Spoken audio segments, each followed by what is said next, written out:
नमस्कार। इस live broadcast में आपका स्वागत है। ये आप फेसबुक पे देख सकते हैं, यूट्यूब पर और ट्विटर पर भी। कल शाम को जब सुप्रीम कोर्ट की कार्रवाई हुई तो उसके बाद मैंने सवाल पूछा था, ये आशा की किरण है या कि रेशम का फंदा। सवाल था क्योंकि उस वक्त तक ऑर्डर हमारे पास था नहीं। आज सुप्रीम कोर्ट में कार्रवाई हुई। सिर्फ ऑर्डर नहीं आया, हमारी सोच गलत थी। हमने सोचा था केवल ऑर्डर पास किया जाएगा, लेकिन ऑर्डर नहीं, आज फिर कार्रवाई हुई।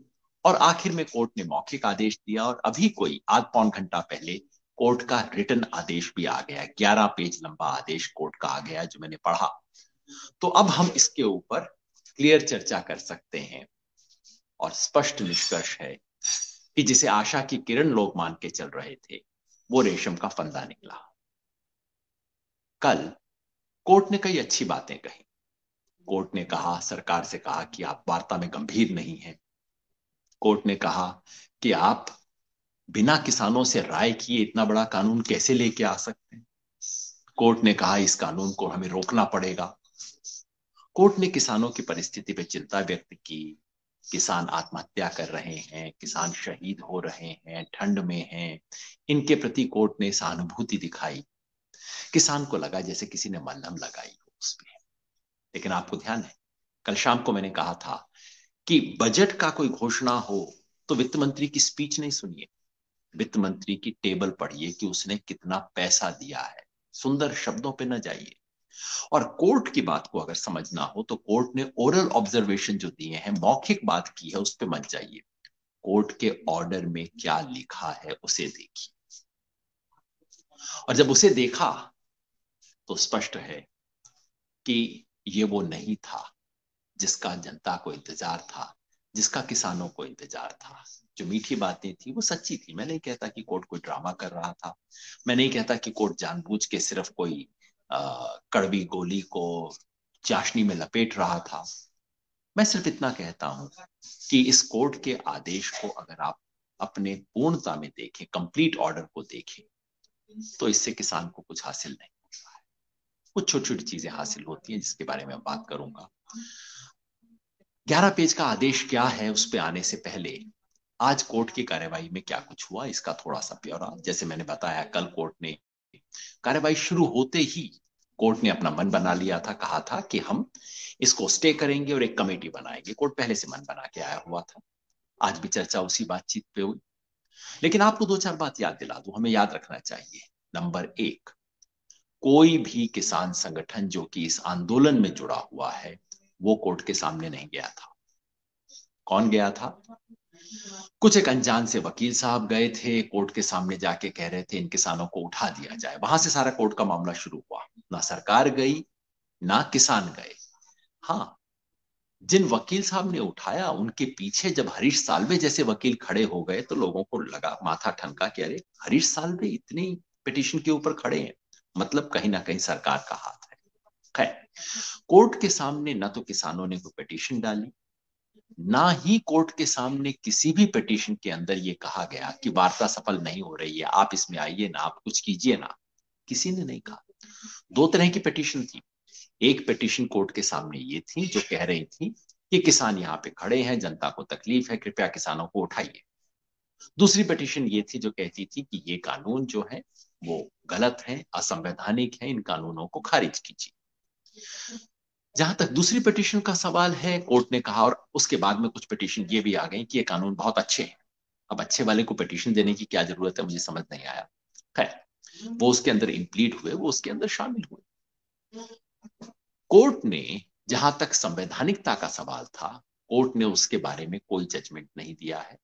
ये कानून संवैधानिक है या नहीं है, पहले दिन से हम कह रहे हैं कि केंद्र सरकार को दरअसल ये कानून बनाने का तो हक ही नहीं है। उसके ऊपर कोर्ट ने अभी कुछ नहीं कहा है। कोर्ट ने कहा इस बात को बाद में देखेंगे। हमारी उम्मीद थी कि कोर्ट इस पे कुछ कह सकता था, लेकिन कोर्ट ने वो नहीं कहा। तो फिर कोर्ट ने क्या कहा? पहले दिन से कोर्ट ने उस सवाल पे दिलचस्पी दिखाई जो दरअसल कोर्ट के सामने था नहीं, कि ये वार्ता किसानों और सरकार के बीच में क्यों नहीं हो रही है, हम इसके अंदर कुछ इस वार्ता को सुलझाएंगे, इस गांठ को सुलझाएंगे। किसानों ने नहीं कहा कि आप सुलझाइए, सरकार ने भी ऑफिशियली नहीं कहा, लेकिन पहले दिन से संदेह था।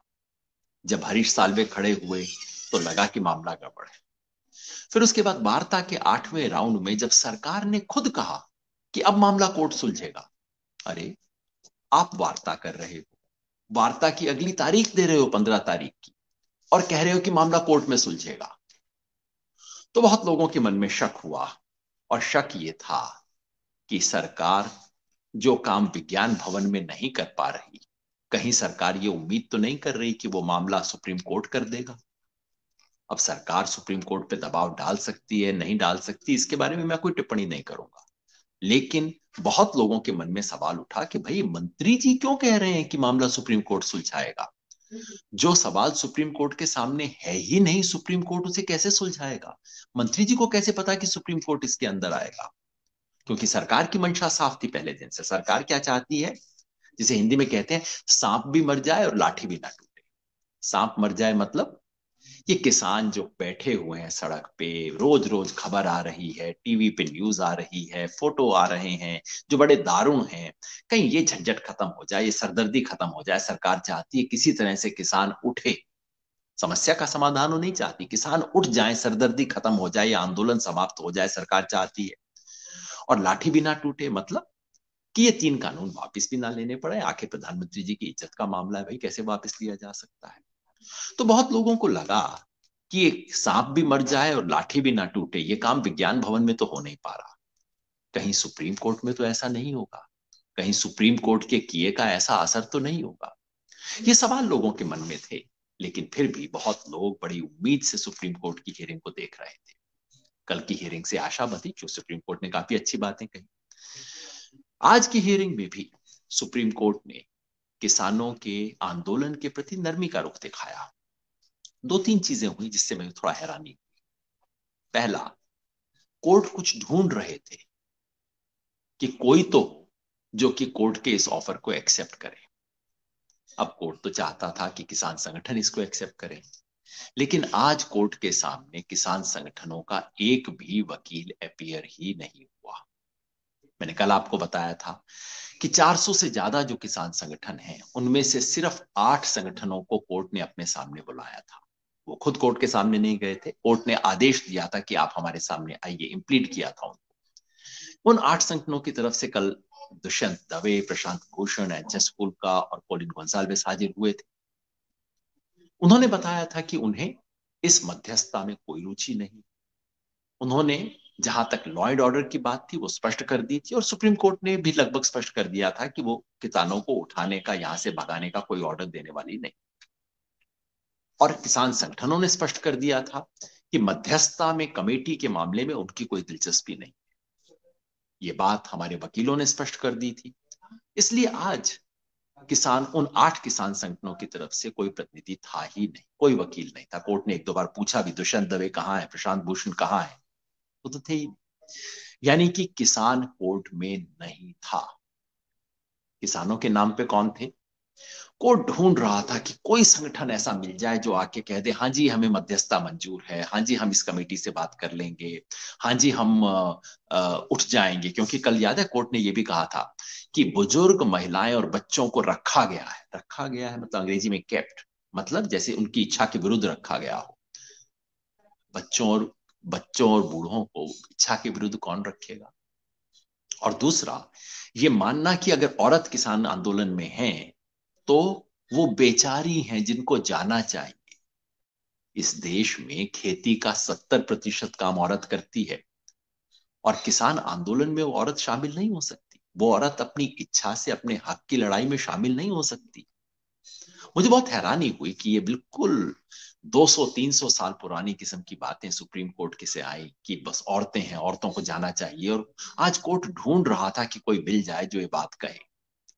और एक वकील साहब खड़े हो गए एपी से। उन्होंने कहा मैं बीकेयू भानु का प्रतिनिधि हूं, हम संघर्ष में शामिल हैं। मैंने अपने मुवक्किल से बात कर ली है, मैंने उनको बताया कि आप चाहते हैं कि बुजुर्ग और महिलाएं और बच्चे चले जाएं, और उन्होंने मुझे आश्वासन दिया है कि वो चले जाएंगे। कोर्ट बहुत खुश हुआ। जज साहब ने कहा अच्छा ये बात है, हम इसको रिकॉर्ड कर लें। बिल्कुल, और उस बात को उन्होंने ऑर्डर में रिकॉर्ड भी कर दिया है। मजे की बात पता है क्या है? जैसे ही मैंने देखा दोपहर 1:30-2 बजे की उन्होंने ये बात कही, मैंने तुरंत बीकेयू भानु के लीडर भानु साहब को फोन किया जिनसे अपनी बातचीत है। मैंने कहा भानु साहब, वकील साहब ने आपसे बात की है? उन्होंने कहा नहीं भाई, मैं तो हॉस्पिटल में भर्ती हूं, मेरे से किसी ने बात नहीं की है पिछले 24 घंटे में। मैंने कहा आपके वकील साहब कोर्ट में कह रहे हैं कि उन्होंने आपसे बात की है और आप इस बात पे राजी हो कि औरत, बच्चे और बुजुर्ग यहां से उठ के चले जाएंगे? उन्होंने कहा बच्चा बच्चा लड़ेगा, कोई नहीं उठेगा। मतलब एक वरिष्ठ वकील सुप्रीम कोर्ट के सामने बिल्कुल खुल्लम खुल्ला झूठ बोल रहे थे और कोर्ट चुपचाप से सुन रहा था। हालांकि कोर्ट को पता नहीं लगा होगा उस वक्त की ये झूठ बात है, मैंने तुरंत ट्वीट कर दिया ये बात है। एक और बात उठी, देश के अटॉर्नी जनरल ने सुप्रीम कोर्ट में आज कहा कि इस आंदोलन में खालिस्तानी एलिमेंट घुस चुके हैं। खालिस्तानी एलिमेंट घुसे हैं, कैसे पता है आपको इसके बारे में? कोई प्रूफ नहीं, बस उन्होंने ये जरूर कहा हम एफिडेविट दायर करेंगे। अब आप बताइए, सवाल ये है कि इतने बड़े आंदोलन जिसमें लाखों लोग शामिल हैं, उसमें कौन सा एलिमेंट नहीं होगा? उसमें संत भी होंगे, गुंडे भी होंगे, अच्छे भी होंगे, बुरे भी होंगे। प्रश्न ये है कि क्या उसमें, उसके नेतृत्व में खालिस्तानी आतंकवादी, पाकिस्तानी, चीन वाले, उनका हाथ है? क्या वो लोग कर रहे हैं? मुझे बहुत दुख हुआ कि देश के अटॉर्नी जनरल ने इस तरह की हल्की बात कही। हालांकि उन्होंने कहा है वो एफिडेविट लाएंगे, एफिडेविट जरूर लाएं, लेकिन होम मिनिस्ट्री काम क्यों नहीं करती? वो खालिस्तानी अगर बैठे बैठे सब कुछ करवा रहे हैं, होम मिनिस्ट्री जाहिर करे, उनके ऊपर कार्रवाई करे और बताइए कि क्या इस आंदोलन के नेतृत्व में वो लोग शामिल हैं। खैर, कार्रवाई के ऊपर लंबी बात मैं नहीं कहूंगा। ऑर्डर, ऑर्डर में एक ऑर्डर है जो कि नहीं है और दो ऑर्डर हैं जो कि हैं। जो वो को यहां से उठने का ऑर्डर, इसका हम स्वागत करते हैं, क्योंकि पहले दिन से हम कह रहे हैं कि ये शांतिपूर्ण है, अहिंसक है, हमारा लोकतांत्रिक अधिकार है। आज कोर्ट के ऑर्डर में ऐसा कुछ नहीं कहा गया कि किसानों को यहां से उठ जाना चाहिए। हालांकि कोर्ट ने बड़ी नरम भाषा में कहा है कि हम किसानों को उठने के लिए तो नहीं कह रहे, लेकिन हमारी उम्मीद है कि स्टे ऑर्डर देखने के बाद किसानों का मन बदलेगा और वो यहां से उठ जाएंगे। खैर, कोर्ट को धन्यवाद, पहले दिन से हमने कहा है धन्यवाद। वैसे जरूरत नहीं होनी चाहिए, लोकतांत्रिक संघर्ष करना दुनिया में हमेशा अधिकार रहा है, लेकिन हमारे देश में इन छोटी छोटी चीजों के लिए, जिसको अंग्रेजी में कहते हैं ना स्मॉल मर्सीज, उसके लिए भी धन्यवाद करना पड़ता है। शुक्रिया। दूसरा ऑर्डर है स्टे ऑर्डर। सुप्रीम कोर्ट ने इन तीनों कानूनों के कार्यान्वयन पे स्टे दे दिया है। कार्यान्वयन पे स्टे है, कानून का स्टे नहीं है। मतलब सुप्रीम कोर्ट ने इन कानूनों पर कोई टिप्पणी नहीं की। आमतौर पे स्टे ऑर्डर कब मिलता है? जब कोर्ट कहता है कि ये कानून पहली नजर में तो इलीगल लगता है, इस पे स्टे ऑर्डर दे देते हैं, बाद में देखेंगे। कोर्ट ने ऐसा कुछ नहीं कहा। कोर्ट ने नहीं कहा कि पहली दृष्टि में अनकॉन्स्टिट्यूशनल है, जो बात हम कहते रहे हैं उसके बारे में कोर्ट ने कोई टिप्पणी नहीं की है। बस अभी मतलब सुलह सफाई हो जाए इसके लिए हम इसको बस सिर्फ स्टे दे रहे हैं। कल अटॉर्नी जनरल ने भी कहा था, मुझे भी महसूस होता है कि भाई अगर आप स्टे दे रहे हैं तो कारण तो दीजिए ना, किस कारण से आप स्टे दे रहे हैं? क्या सिर्फ सुलह सफाई के लिए स्टे दिया जा सकता है? खैर, सुप्रीम कोर्ट सुप्रीम है, उन्होंने दिया है, स्टे दिया है, उसका स्वागत करते हैं। लेकिन आपको याद दिला दूं, ये सिर्फ एक टेम्परेरी स्टे है। मतलब सुप्रीम कोर्ट चाहे तो कल उठा सकता है, परसों ऑर्डर आ सकता है, 2 हफ्ते बाद आ सकता है, 2 महीने बाद आ सकता है, जैसा कि अभी हाल ही में हुआ। ये जो मोदी जी का महल बन रहा है ना राजपथ के ऊपर, सेंट्रल विस्टा प्रोजेक्ट, उस प्रोजेक्ट के बारे में भी यही हुआ। सुप्रीम कोर्ट ने स्टे दे दिया, बहुत लोग बड़े खुश हो गए, साहब स्टे दे दिया सुप्रीम कोर्ट ने, इसको रोक दिया है। 1 महीने बाद कोर्ट ने ऑर्डर दे दिया, नहीं सब कुछ ठीक है, स्टे हटा दिया, काम खत्म हो गया। तो स्टे है, लेकिन टेम्परेरी स्टे है। और ये वो मांगने इसके लिए लाखों किसान दिल्ली आए, हम स्टे मांगने नहीं आए, हम इन कानूनों को रद्द करवाने के लिए आए हैं। दूसरी बात, तीसरा मामला, तीसरा ऑर्डर जो सुप्रीम कोर्ट का है, और वही सारा पेज है। सुप्रीम कोर्ट ने एक कमेटी बना दी है। कल पहले बार से सुप्रीम कोर्ट कह रहा था हम एक कमेटी बनाएंगे, सुप्रीम कोर्ट ने कमेटी बना दी है। और वो कमेटी 4 लोगों की कमेटी है। कमेटी क्या करेगी, बातचीत में स्पष्ट नहीं हुआ। ऑर्डर जब देखा तब भी पूरी तरह स्पष्ट नहीं हुआ, लेकिन ऑर्डर कहता है कि ये कमेटी तमाम किसान संगठनों से बात करेगी, जो आंदोलन कर रहे हैं उनसे भी, जो आंदोलन नहीं कर रहे हैं उनसे। बात करके क्या करेगी? बात करके कमेटी ये तय करेगी कि किसान क्या चाहते हैं, उसके बेसिस पे सुप्रीम कोर्ट को एडवाइस करेगी कि ये कानूनों के बारे में किसानों की राय क्या है। मतलब कमेटी ऐसी होगी जिसपे किसानों को विश्वास हो सके, है ना? ऐसा होना चाहिए। किसान संगठनों ने पहले दिन से कहा कि देखिए, ये सुलह सफाई हमने कोर्ट से नहीं करवानी है, पंचायती हमें कोर्ट से नहीं करवानी है, किसी कमेटी में हमें फंसना नहीं है। और जब कल रात को मैंने कहा कि नहीं, कमेटी से हमें बाहर रहना है, तो कई लोगों ने कहा, यार आप कमेटी देखे बिना पहले ही अपनी राय बता रहे हो, कम से कम थोड़ा तो विश्वास करो। हमने कहा कि हमें इस एक्सपर्ट कमेटी या किसी बाहर की कमेटी में नहीं जाना, और कम से कम हमारी तरफ से कोई नहीं है इस कमेटी के अंदर। आज वो चारों नाम आ गए और मैं आपको वो चारों नाम दिखा देता हूं कौन है। अब आपको समझ आएगा क्यों हम कमेटी का विरोध कर रहे थे। हमारी तो पहले से धारणा थी कि हमें इस सुलह सफाई के अंदर बाहरी नहीं जाना है, जनता का मामला है, जनता के प्रतिनिधियों से है, हमें सरकार से बात करनी है, हमें कमेटी से बात नहीं करनी। लेकिन कमेटी के मेंबर आ गए। अब आप देखिए इसके अंदर चार कौन मेंबर है। कमेटी में दो इकोनॉमिस्ट हैं, डॉक्टर अशोक गुलाटी, और दूसरे इकोनॉमिस्ट हैं डॉक्टर जोशी, और दो एक्टिविस्ट हैं। ये है डॉक्टर अशोक गुलाटी, बहुत प्रसिद्ध अर्थशास्त्री है। मैं इनके बारे में कोई बुरी बात नहीं कहना चाहता, लेकिन केवल एक बात याद रखिए, डॉक्टर अशोक गुलाटी इन तीनों कानूनों के जनक हैं। मतलब उन्होंने पैदा किए हैं तीनों कानून, ये तीनों कानून उनकी सिफारिश के ऊपर लागू किए गए हैं। उस व्यक्ति को आप कमेटी में बनाते हो कि ये कानून सही है कि गलत है? अरे उसने तो बनवाए हैं ये कानून। पहले दिन से अशोक गुलाटी ने लिखा है कि ये महान क्रांति है भारत के किसानों के लिए। 1991 के बाद इस देश में सबसे बड़ा कदम उठाया गया है। अब गुलाटी साहब, मैं जानता हूं उन्हें और बहुत इज्जत करता हूं, मगर जाके गुलाटी साहब से इस बारे में क्या बात होगी? कौन किसान उनके साथ बात कर सकता है? दूसरे अर्थशास्त्री आए हैं, डॉक्टर जोशी। डॉक्टर जोशी भी अर्थशास्त्री हैं, और वो पहले दिन से लिख रहे हैं, आर्टिकल लिख रहे हैं कि किसानों की सारी जो इसके बारे में विरोध है वो भ्रम पर आधारित है, गलतफहमी पे आधारित है।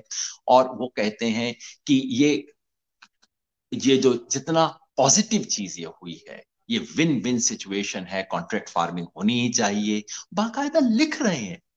अब वो और क्या अपनी राय बदलेंगे? ये कोई न्यूट्रल लोग नहीं है। दो किसानों के नेताओं को भी शामिल किया गया है। एक है अशोक अनिल गुणवंत जी, जो कि शेतकरी संगठन से हैं। नाम सुन के आपको लगेगा कि हाँ भाई, बहुत बड़ा संगठन है। बड़ा संगठन हुआ करता था, लेकिन आज अनिल गुणवंत जी जो है, जिस संगठन से है उसके पास जनाधार नहीं है। और ये संगठन वो है जिसने बाकायदा पटाखे जला के, बाकायदा दिए जला के इन्होंने स्वागत किया था। जिन्होंने पटाखे बजा के स्वागत किया इन तीन कानूनों का, आज उनसे कहा जा रहा है कि अच्छा आप न्यूट्रली देखिए कानून सही है कि गलत है, आप किसानों से पूछिए। क्या पूछेंगे ये? और चौथे हैं भूपेंद्र सिंह मान जी। भूपेंद्र सिंह मान बीकेयू में रहे हैं, देश के जाने हुए किसान नेताओं के अंदर इनका नाम रहा है। संगठन हालांकि आज बहुत छोटा हो गया है। इन्होंने एक संगठन बनाया, AIKCC। हमारा संगठन है ऑल इंडिया किसान संघर्ष कोऑर्डिनेशन कमेटी। मान साहब का एक पुराना संगठन है ऑल इंडिया कोऑर्डिनेशन कमेटी। और जब सरकार को कोई किसान नहीं मिला जो कि उनसे बात करने को तैयार था, तो मान साहब बात करने गए सरकार से। और मान साहब और अनिल गुणवंत दोनों ने सरकार को चिट्ठी लिखी है। चिट्ठी आपको दिखा देते हैं। दोनों ने मिलकर सरकार को चिट्ठी लिखी है, और चिट्ठी में 1 महीना पहले तोमर से मिले, तोमर जी को चिट्ठी दी और बताया कि ये तीनों कानून कितने अच्छे हैं, इससे किसान का कितना भला होगा। ये सारी बात इन्होंने चिट्ठी में लिखी है। ये इनके सिग्नेचर आप देख सकते हैं, गुणवंत जी, मान साहब। तो भाई जब इन्होंने खुल के अपनी बात कही है, क्या कहा है? कानून बहुत अच्छे हैं, आप इस मार्ग से मत हटना, हाँ छोटे मोटे सुधार करने की जरूरत है, वो आप कर लीजिए। तो ये है साहब 4 लोगों की कमेटी। अब आप बताइए, क्या इन चारों में से एक भी व्यक्ति वो है जो लाखों किसान इस वक्त दिल्ली में चारों तरफ बैठे हुए हैं, उनका विश्वास इनमें से किसी भी किसान को, इनमें से किसी को भी मिलेगा? क्या इनके साथ बात हो सकती है? लोग भले हैं, मैं इनकी भलाई पे शक नहीं कर रहा हूं, मगर ये कैसे न्यूट्रली बात करेंगे? यही शक था हमें पहले दिन से, और इसलिए हमने कहा था नहीं, ऐसी कोई कमेटी नहीं, हम इस कमेटी से दूर रहेंगे। तो क्या होगा? किसान संगठनों ने स्पष्ट फैसला किया है, इस कमेटी से उनका कोई लेना देना नहीं है। जैसे कहते हैं हिंदी में, ना हम आगे ना इसके पीछे। आप बात कर लीजिए, आप सरकार से बात कर लीजिए, आप सुलह लीजिए, देश का जो किसान आपसे बात करने आ जाए आ जाए।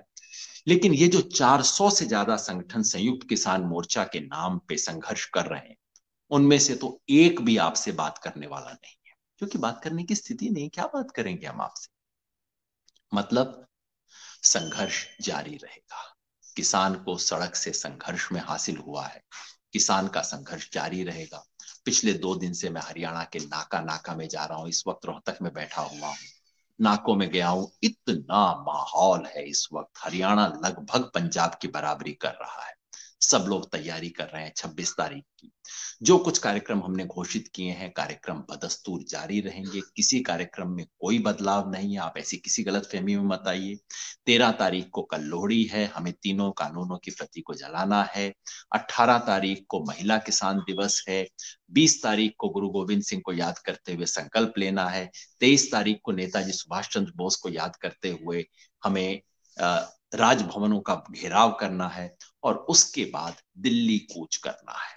हर किसान के घर से एक मेंबर दिल्ली आए, हर गांव से 5 ट्रैक्टर ट्रॉली आए, हर गांव से 11 महिलाएं आए, और ये सब होगा शांतिपूर्वक। इसके बारे में पिटीशन एक आ गई है, लोग घबराए हुए हैं और सरकार जानबूझ के घबरा रही है। लेकिन आपको स्पष्ट कर दूं, जो कुछ होगा शांतिपूर्वक होगा।